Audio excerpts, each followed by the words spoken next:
Hey guys, welcome back to the channel. We got another recap of Married at First Sight, Season 13, Episode 16. We in the last or the second to the last episode of this season. So before we unpack everything that happened in this episode, if you're new here, hit that subscribe button, turn on your notifications. If you like the video, smash that like button and feel free to drop a comment down in the comments section below.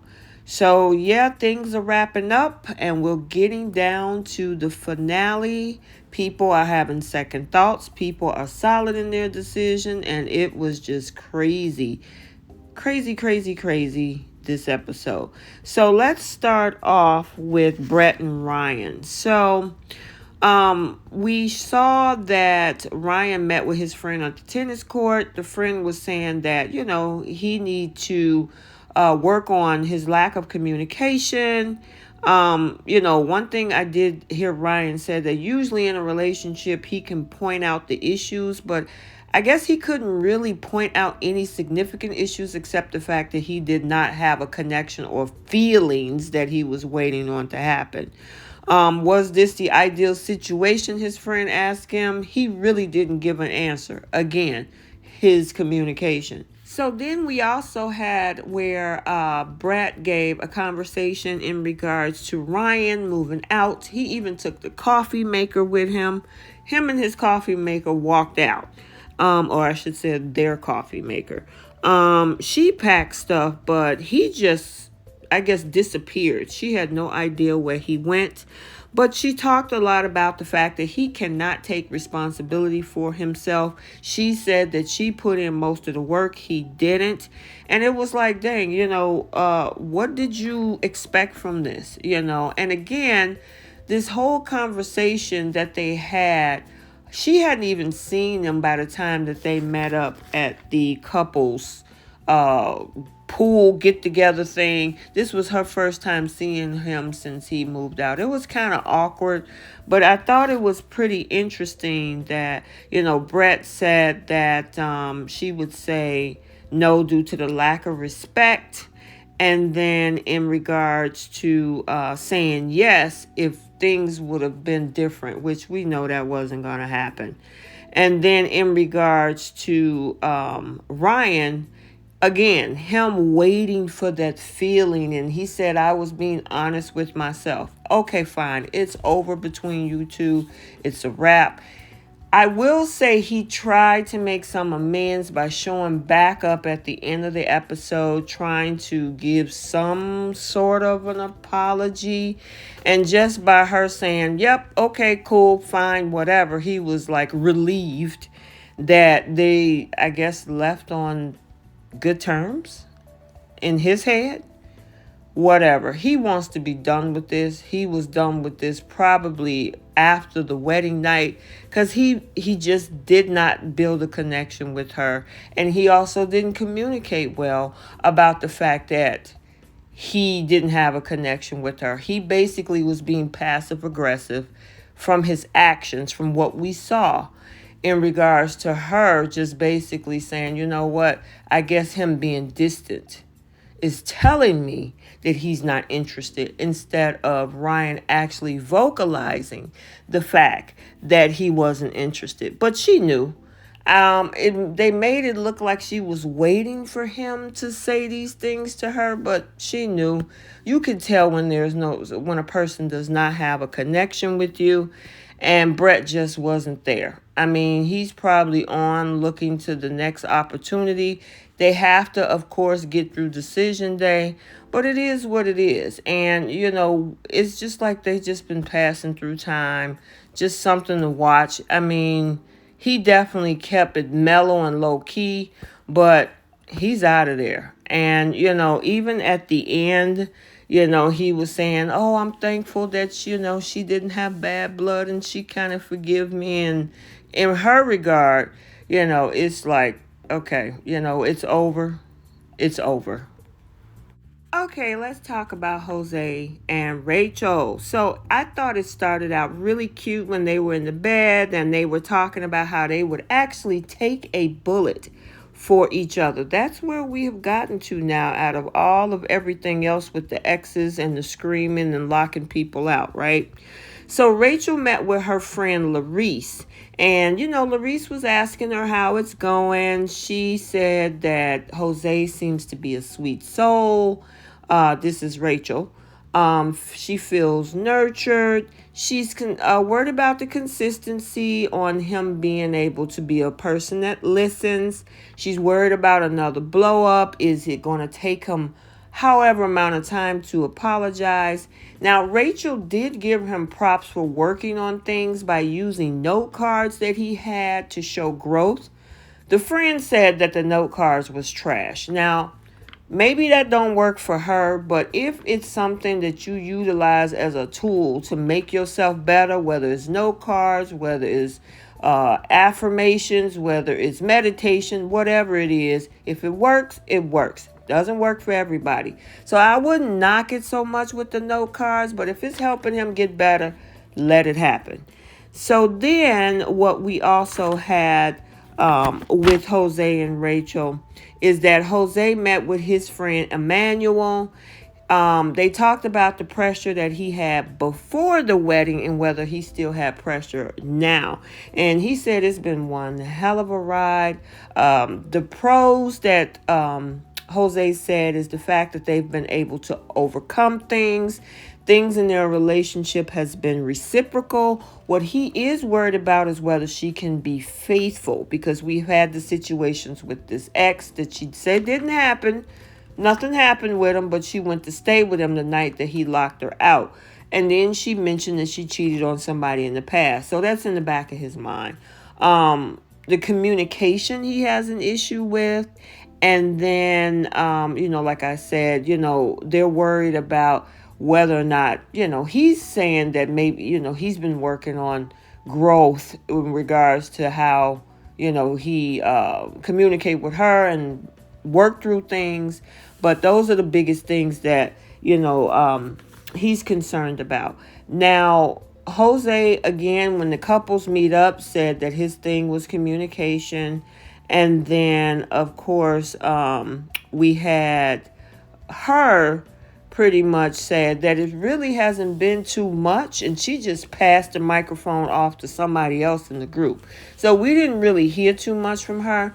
The only thing I would say leading into decision day is I really don't believe, because here's the thing. One thing she mentioned that would really do it for her is if they can't take big trips every other year. Now, most folks, especially the women fans, I noticed they weren't happy about Jose's behavior with the whole blow up. That's not even on her radar right now. It's in the back of her mind. She's more willing to say no on decision day if she don't get her trips. So it makes me wonder, was that whole thing actually real? I know we've been talking about that several times in the past.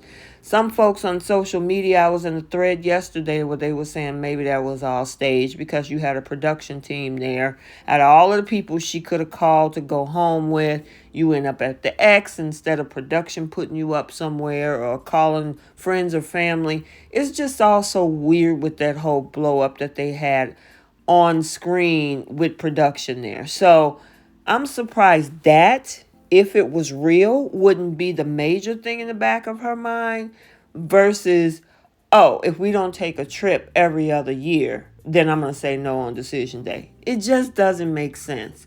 I've said things about Clara and Ryan from last season, how she had this big blow up about Ryan not sexing her. And then after the season, they came back and they said, oh, we was having sex all the time. So you just never know about some of these scenes. It just doesn't make sense, and some things don't add up. She got over that really quick. So it makes me question the legitimacy of that whole argument. And some people say, oh, you mean do you think that's fake, that he's going to cuss him out? Acting is acting. Script is script. So, she got over it really fast, and that's not her deal breaker for decision day saying no. That's why I'm saying that. So, we'll definitely see. Okay, let's talk about Gil and Mirla. So they started off the episode really cute. How Gil has says that one of the things that he really loved about her is the fact that she always remembered him and chocolate chip cookies.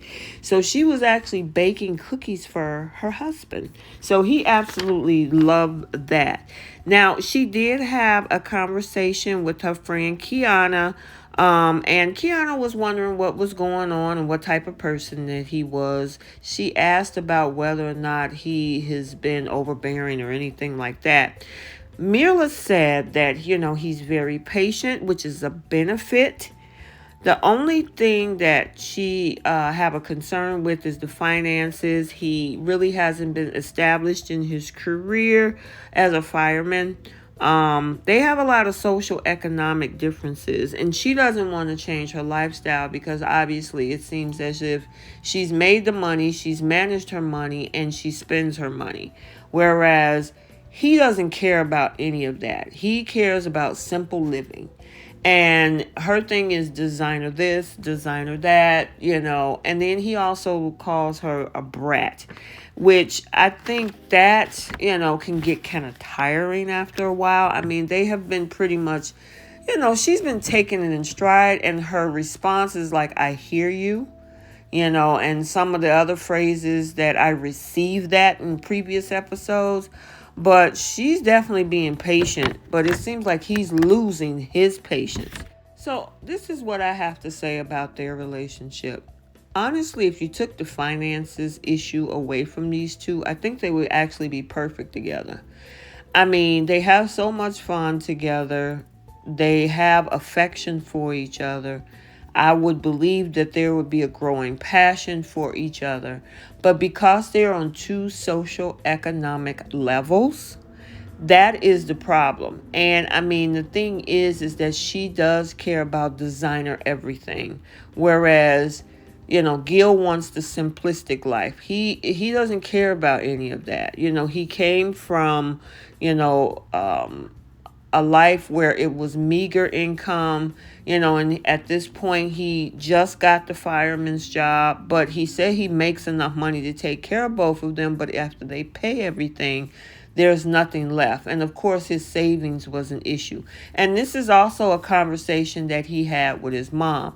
Now the mom seems like she was really trying to give him a balanced approach to the situation and give it from a female perspective, but I don't know if Gil was actually really receptive to it, because Gil has this, he's stuck in this idea that it's going to be a uphill battle because of the fact that he see himself as a traditional provider.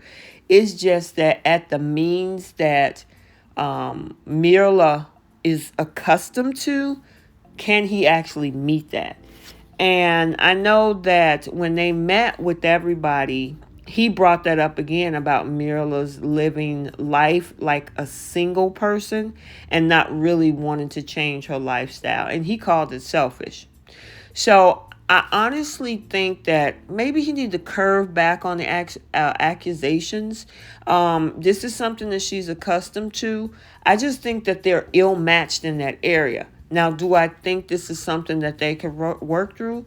Absolutely. But his notions and her notions have to somewhere meet in the middle, because if she wants to stay here and he wants to be down here and everybody is at a stagnant point, they're not going to get anywhere.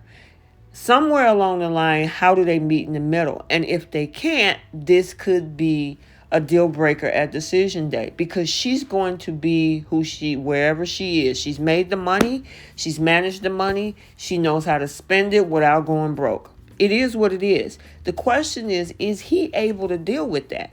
Honestly, if she's willing to spend her money the way that she wants and it doesn't affect the household, and he's okay with that, they actually could be well together. But I guess in his mind, he sees what she's doing is just way too much. It's too much for him. And if that's the case, He needs to find somebody who's at the same socioeconomic level as he is. And then therefore those two are on the same level or playing field, and then they can work together in unison. Other than that, it's a possibility that this is not going to work. So we'll definitely have to see on decision day. Okay, guys, next up is Zach and Michaela, and it starts off with Michaela talking to her sister, and her sister is Team Zakayla. Now, this whole thing with her being combative, she says Zach thinks that what she is, she wants to work this thing out. Now, there was some conversation that has happened after Dr. Pepper talked with them, and there was this whole thing about them hanging out, and Zach asked if he, asked Michaela if she would spend the night. And she tiptoed and danced around it, saying that she did and she packed a bag. However, Zach is constantly in social media. If you want to pause this, you can. But he said that he has had sex only one time, which is right before he got the virus. So there's nothing else he can say. So I don't know if they wanted to insinuate that something was going on throughout the season or even in this episode. But Zach has come out and said, no, we've only slept together once. And it was right after the honeymoon, after he came back and, completed his quarantine. So I don't know what's going on with that, but I like to share stuff on and off screen. So, I like to keep you guys posted. But she definitely said that she want to work on it. She did admit to the fact that she has issues when it comes to her combativeness. And I'm glad that she acknowledged that. Because in order to, move forward, you got to see where you went wrong. And you got to look at those things. It seemed at the beginning she was like, I don't know why Zach's saying I'm combative. And then she came back and she said, well, I had to take ownership of it. So, that's the interesting thing. So, Zach also had a conversation with Gil. And, Zach said everything that he went through with regards to what happened at the retreat, that was one of the most traumatizing things that he have ever experienced in any relationship he ever had. At that point, he was done, but he appreciated the fact that, she owned up to it. And that, she was really willing to work on it. They had got back on speaking terms. She realized how her reactions impacted him. And he said she is an amazing woman. But, that weekend was definitely a deal breaker. And one of the other things that he mentioned at the couples get together, he said, yes means it worked for him. No just simply mean it didn't work for him. And Bao had a problem with that statement. Bao was like, what do you mean? That doesn't make sense. And, she had her little sidebar, confessional saying, what the heck is Zach talking about? But to him, that's what it is. If it didn't work in the 8 weeks, it didn't work. If it did, okay, fine, I'm cool with that. Everybody has their expressions the way that they see it. It might not be the way you see it. Might be confusing to you, but obviously Zach saw it that way. And she even, meaning Michaela, combated Bao and said, I wouldn't say combated.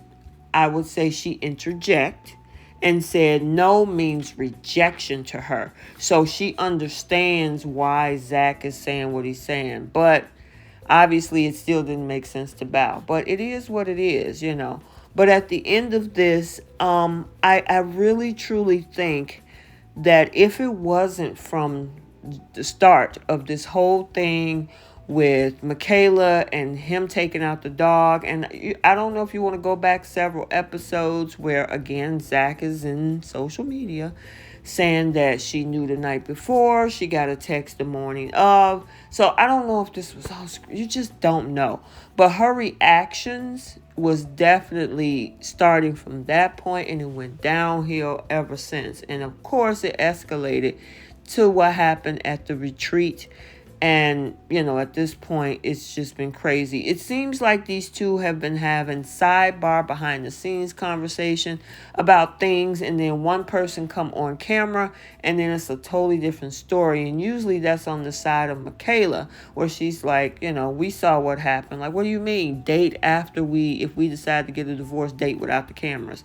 I've already explained what I think that statement meant, but for a lot of people it's really confusing. But at the end of the day, they get to figure that out. But I honestly think I had so much of a high hopes for this couple, and it just went left, and a lot of it is predicated on what we saw from Michaela. Zach admitted that he has issues too, that he needs to work on, which is great because, people got to take accountability for their own actions. It's one thing to hold other people accountable, but you also got to put that mirror in your face and see your flaws and hold yourself accountable and figure out how you're going to grow from them. So it seems like the two of them both discussed that about themselves, which is what I look for. And we'll see what happens on decision day. I don't know. I'm up in the air. But, like I said, I wish they could have. But unfortunately, we don't get everything we want, right? So we'll see. Okay, let's talk about Johnny and Bao. Last but not least. So Bao met with her friend An. And she was saying that Johnny had been told by his friends, the experts, his family members, that pretty much you need to get your head on straight. And especially since he's been portraying, and even Sarah been portraying her as this man eater. Now, I find something extremely interesting when Bao said that she admits that she has not been her best self in past relationships and she should have been more kind.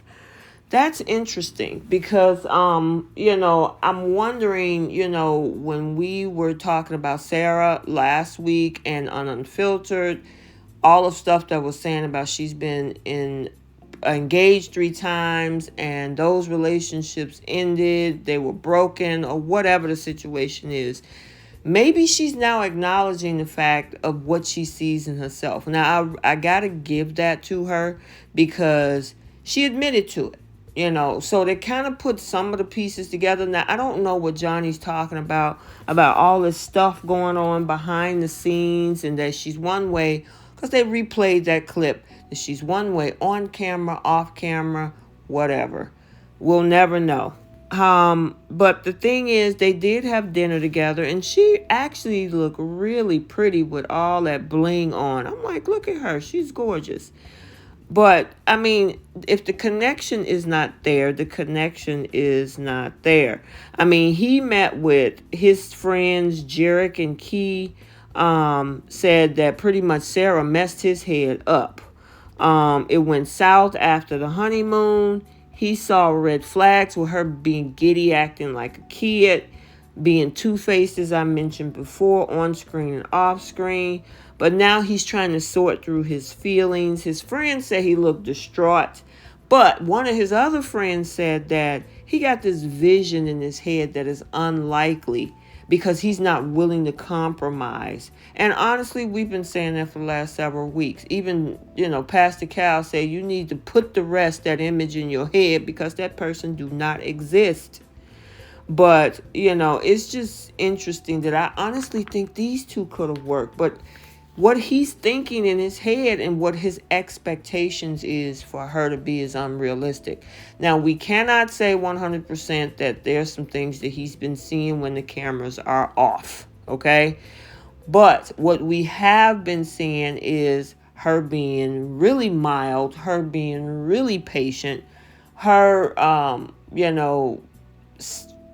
basically being the voice of the relationship. And of course Johnny is reacting as if, okay, you guys, hey, you're not seeing what I'm seeing. I really don't like this girl. We're not connecting. But something kind of clicked in him at the end of this episode. Johnny did say at the couple meetup that he said he saw some potential. He wanted to continue hanging out and see what happened. So he's having second thoughts. And I'm like, yeah, okay, whatever. Bao said it takes 2 to start. and one to end a marriage. But that Johnny has challenged her to be a better person, whatever that means. And, to say no is no, and it sucks. Yeah, I mean, and it does. But she felt that she put in work. So, and all we saw is that, but obviously it's not a connection here. And it's not because of, he's not allowing the connection to happen, because Bao is not this imaginary person in his head, just like his friend said.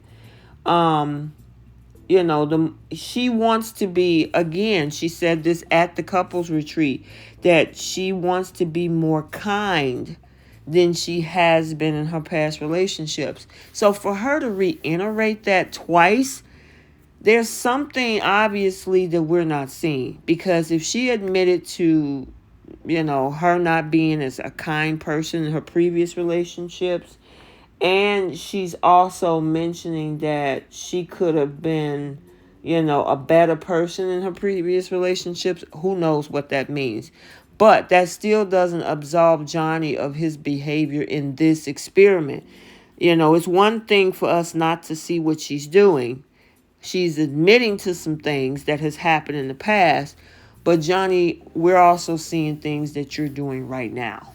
And so, as much as and that's the thing that sucks about this experiment, is that if you're put with somebody that you're not attracted to, that you're not having a connection with, and it's not working, you're stuck with that person, not only for the 8 weeks on the show, but also until the divorce is final after the show. Now, you might not need to be in the same space with each other, but you're still legally tied to that person. So I suggest, if people are going to go and get on this show, remember, this TV show is out for drama. So they might put you with somebody that purposely that you might not connect with, just so they can get a response out of the relationship that's going to fuel the views.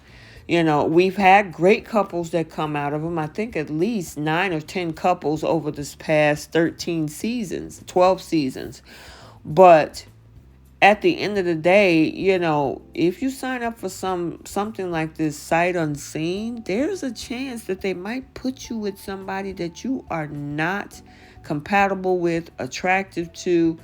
It's a social experiment. And it's so unfortunate that some of these folks who are not working, if they had to tweak the relationship a little bit, they probably would have worked out. I honestly think that Johnny and Bao could have worked out. I thought that Zach and Michaela, they could have worked out.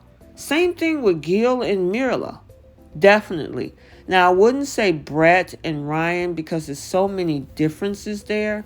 But those other 3 couples that I aforementioned, they definitely could have tweaked some things and get out of their own way and made this thing work. We don't know what the decision day looks like. Somebody maybe pull a rabbit out of the hat and blow all of our minds. Remember what all of you guys thought of Karen and Miles. You guys thought for a fact they were going to say no at decision day. And to this day, they'll be 2 years married in a couple months. So you just never know. So we'll have to wait till decision day next week. So I hope you enjoyed this video.